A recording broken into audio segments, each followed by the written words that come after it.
दोस्तों, यदि आप पर्सनल लोन की तलाश में हैं और आप पर्सनल लोन लेना चाहते हैं तो एयरटेल से अभी आप पर्सनल लोन ले सकते हैं।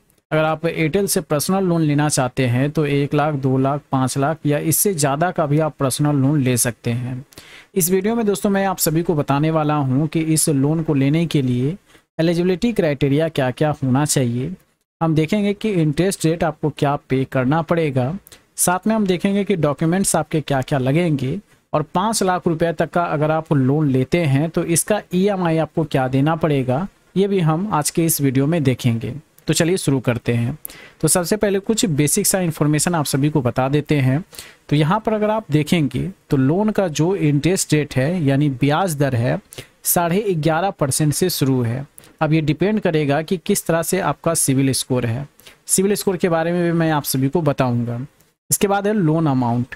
लोन अमाउंट में अगर आप देखेंगे तो मिनिमम यहाँ से 10,000 रुपये का लोन लिया जा सकता है और मैक्सिमम 9 लाख रुपए तक का लोन यहाँ से आप ले सकते हैं।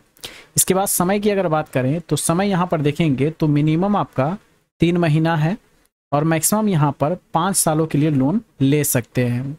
इसके बाद प्रोफेशन की अगर बात करें तो प्रोफेशन में सेल्फ एम्प्लॉयड और सैलरीड पर्सन दोनों तरह के लोग यहाँ से लोन ले सकते हैं। इसके बाद एज है, तो एज आपका मिनिमम 21 साल होना चाहिए। 21 साल से अगर कम है तो लोन आपको नहीं दिया जाएगा। इसके बाद है मंथली इनकम। मंथली इनकम में आप देखेंगे तो 15,000 रुपये मिनिमम आपका मंथली इनकम होना चाहिए। अगर 15,000 रुपये आपका मंथली इनकम है तो ही आप लोन के लिए अप्लाई कर पाएंगे, तो ही आपको लोन मिलेगा। इसके बाद है एक छोटा सा प्रोसेसिंग चार्ज भी आपको लगता है। इस लोन का प्रोसेसिंग फ़ी है तो 2% से ले करके 5% तक आपको प्रोसेसिंग चार्ज देना पड़ सकता है और इस पर आपका GST भी लागू है, GST भी आपको लगेगा। इसके बाद जो सबसे इम्पॉर्टेंट आता है क्रेडिट स्कोर, जिसे हम सिविल स्कोर भी कहते हैं।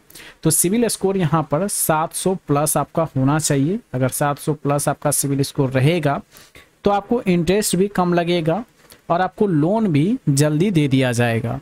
इसके बाद एक और जो इम्पॉर्टेंट है डॉक्यूमेंट्स। तो डॉक्यूमेंट्स में अगर देखें तो आइडेंटिटी प्रूफ के लिए यानी ID प्रूफ के लिए आपके पास आधार कार्ड, पैन कार्ड, पासपोर्ट या फिर वोटर ID, इस तरह का आपके पास ID प्रूफ होना चाहिए। इसके बाद है एड्रेस प्रूफ। तो एड्रेस प्रूफ के लिए आपके पास बिजली बिल, रेंटल एग्रीमेंट या फिर आधार, अगर ये तीनों में से कोई एक अगर आपके पास है तो इससे आपका एड्रेस प्रूफ हो जाएगा। इसके बाद सैलरीड जो पर्सन है अगर लोन लेना चाहते हैं तो उनको 3 महीने का सैलरी स्लिप जरूरी है। 3 महीने का आपको सैलरी स्लिप देना होगा। इसके बाद इसके साथ में बैंक स्टेटमेंट भी चाहिए और बैंक स्टेटमेंट आप देखेंगे तो लास्ट 6 मंथ का आपको बैंक स्टेटमेंट चाहिए। इसके बाद है एम्प्लॉयमेंट प्रूफ के लिए आपके पास ID कार्ड होना चाहिए या एम्प्लॉयमेंट सर्टिफिकेट होना चाहिए। ये दोनों में से कोई अगर एक आपके पास है तो इससे आपका एम्प्लॉयमेंट प्रूफ हो जाएगा। इतना अगर डॉक्यूमेंट आपके पास है तो लोन के लिए आप अप्लाई कर सकते हैं। दोस्तों, मैं आ चुका हूं एयरटेल के ऑफिशियल वेबसाइट पर जहां से आप लोन के लिए अप्लाई कर सकते हैं। तो दोस्तों, मैं यहां पर अमाउंट डाल देता हूं। 5 लाख रुपए मैं अमाउंट यहां पे डाल रहा हूं। तो यहां पर मैंने 5 लाख रुपए डाल दिया है। अगर समय की बात करते हैं तो समय मैं यहाँ पर 60 मंथ डाल रहा हूँ, यानी पूरा का पूरा 5 साल के लिए हम लोन ले रहे हैं और इंटरेस्ट यहाँ पर 11.5% है। तो 11.5% मैंने यहाँ पर डाल दिया है। अब अगर आप देखेंगे राइट साइड में तो यहाँ पर EMI का अमाउंट 10,996 रुपये आया है, यानी 11,000 रुपये एवरी मंथ आपको पे करना पड़ेगा 60 मंथ तक, यानी 60 महीने के लिए।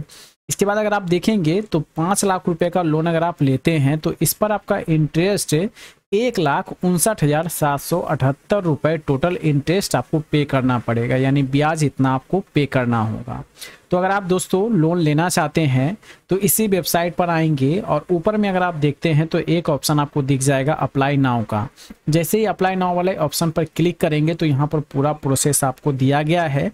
प्रोसेस वाला भी वीडियो मैंने बना दिया है, उस वीडियो को भी अगर आप देखना चाहते हैं डिस्क्रिप्शन बॉक्स में लिंक मैंने उसको दे दिया है, उस वीडियो को भी आप देख सकते हैं।